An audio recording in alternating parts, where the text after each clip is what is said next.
અમે રાણાવાવ તાલુકાના આદિત્યાણા ગામના ખેડૂત છીએ.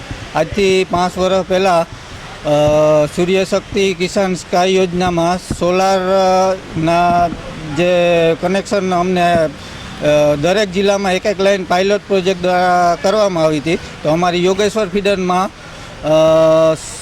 સૂર્યશક્તિ કિસાન સ્કાય યોજનામાં અમને કનેક્શન આપ્યા અને ત્યારે અમને એવું કીધું કે તમારે બિલ નહીં ભરવા પડે અને જે વપરાશ કરતા જે યુનિટ વધશે એના રૂપિયા તમને હામાં મળશે.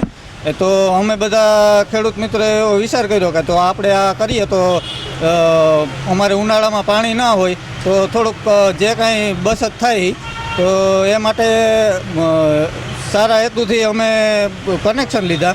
તો એના રૂપિયા આવવાને બદલે સામા મસ્ત મોટા બિલ 2 લાખ સુધીના બિલ અમને આપવામાં આવ્યા છે.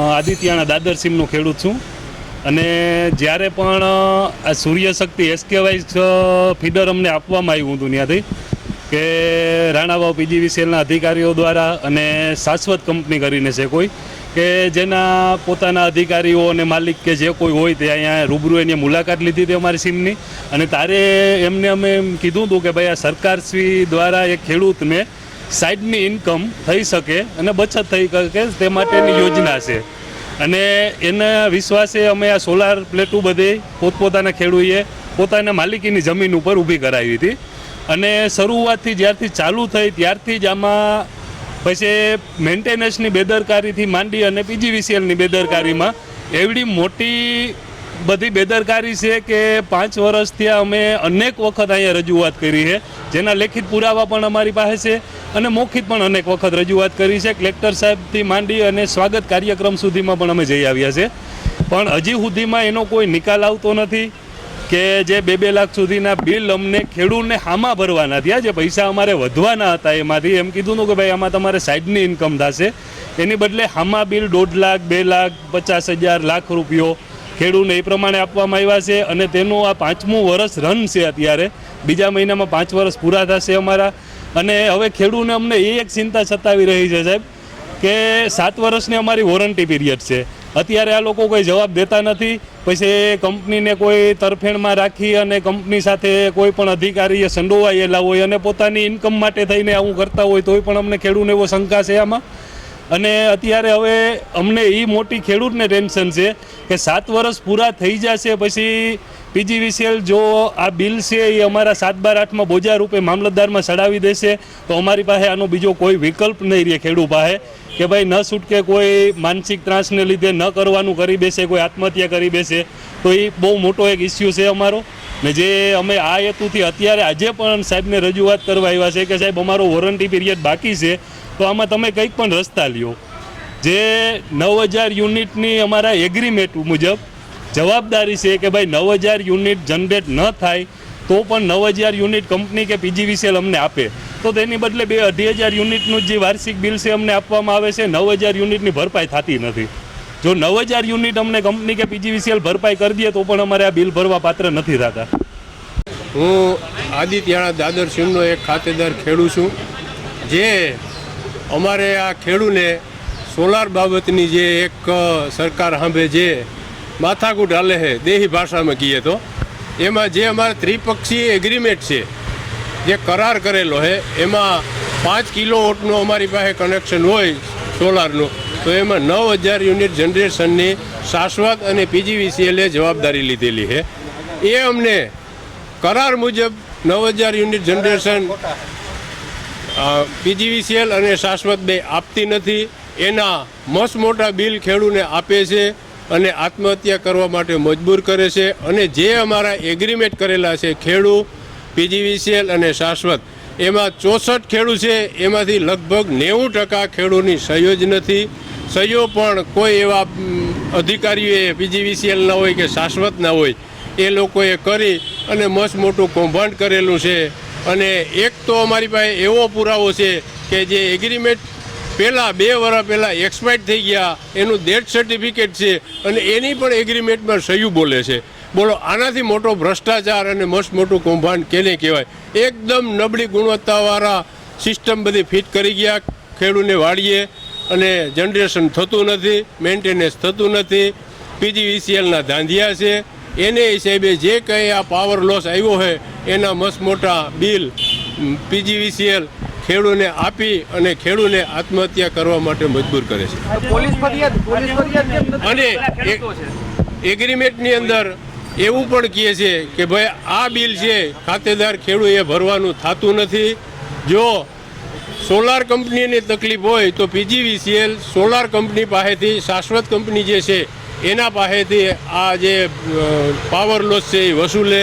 અને જો પીજીવીસીએલનો વાક હોય તો શાશ્વત છે એ ખુદ પીજીવીસીએલ પાસેથી વસૂલે. આમાં ખેડૂતનો કોઈ પણ જાતનો કંઈ પણ વાક છે નહીં અને ખેડૂત આમાં બલીનો બકરો બને છે. કેટલા વાગે રજૂઆત કરો? આ 5 વર્ષથી અમારી રજૂઆત છે. છેલ્લા 5 વર્ષથી અમારી પાસે લેખિત મૌખિક ઘણી બધી લોક દરબારમાં ગયા, કલેક્ટર સાહેબ પાસે ગયા અને જીબીના અધિકારીઓ તો કેટલા બધા બદલી ગયા એની કોઈ સીમા નથી. અમને નામય ભૂલી ગયા. આજે નિર્ણય એવો આવ્યો છે કે જે ડામોર સાહેબ છે એવું અમને કીધું છે કે 6 તારીખે 6 સપ્ટેમ્બરે લાસ્ટ મિટિંગ થાય અને એમાં જે કંઈ તમને આ કંકોત્રી કે જે રૂપિયા ભરવા માટેના બિલ આપેલા છે એ ભરવા પડશે કે નહીં ભરવા પડે એની બાહેધરી આપશે એવું અમને મૌખિક કહેવામાં આવ્યું છે. કેટલા બિલ આવ્યા છે? એક ખેડૂતને અંદાજે કોઈને 50,000થી માંડી અને 1.5-2 લાખ સુધીના બિલ મળેલા છે. સ્કાય ફીડર માટે ખેડૂતોને વાડીએ સિસ્ટમ લગાડી છે જનરેશન માટેની. એમાં થર્ડ પાર્ટી એગ્રીમેન્ટથી જે પીજીવીસીએલ છે, શાશ્વત એજન્સી છે અને ખેડૂત છે.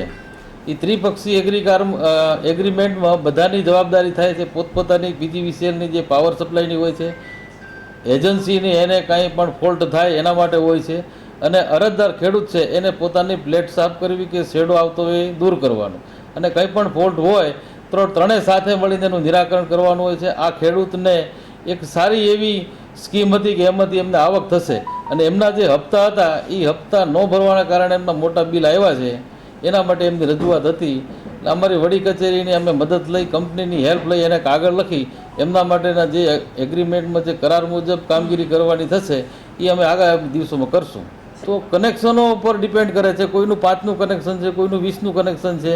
એટલે એને જે હપ્તો ભરવાનો હોય છે એ જનરેશન એટલું ન થયું હોય, એક બાજુ એનો વપરાશ હોય તો એનું જનરેશન ઓછું થયું હોય તો એનો હપ્તો મોટો આવે એટલે એમના બિલમાં પરિણમ્યું છે.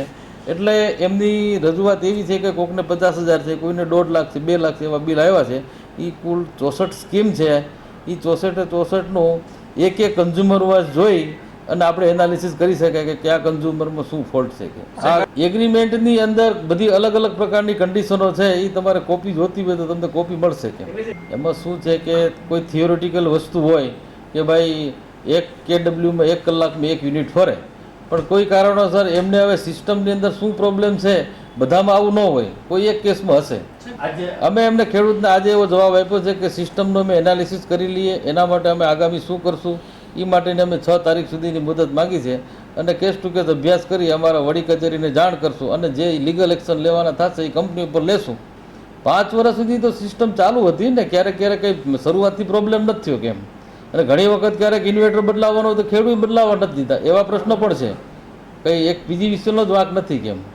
ઘણી વખત કંપનીને નોટિસ આપી છે અને કંપનીના પ્રતિનિધિ આવતા હોય છે.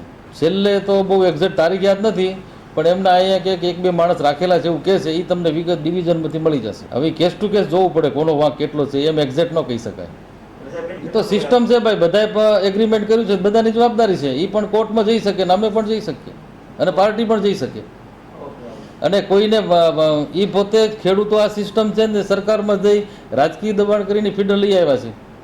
એટલે રાજકીય રીતે એટલે એમાં ઘણી વખત કે આ ફીડર લેવું છે એની જગ્યાએ અમારે આ ફીડર લેવો કે શરૂઆતમાં તો શું છે પ્રેશર બધા કરાવતા હોય છે. રાજકીય દબાણ ન હોય પણ સ્કીમ આવતી હોય તો સ્કીમ લોન્ચ થાય. હા એટલે રાજકીય એટલે સત્ય તો સરકાર સ્કીમ લાવે. કોઈ મરી ગયા એવું કહે છે પણ મારા ધ્યાનમાં એવું કાંઈ નથી એમ. એવા ખોટા એગ્રીમેન્ટમાં સહી તો થાય નહીં ને.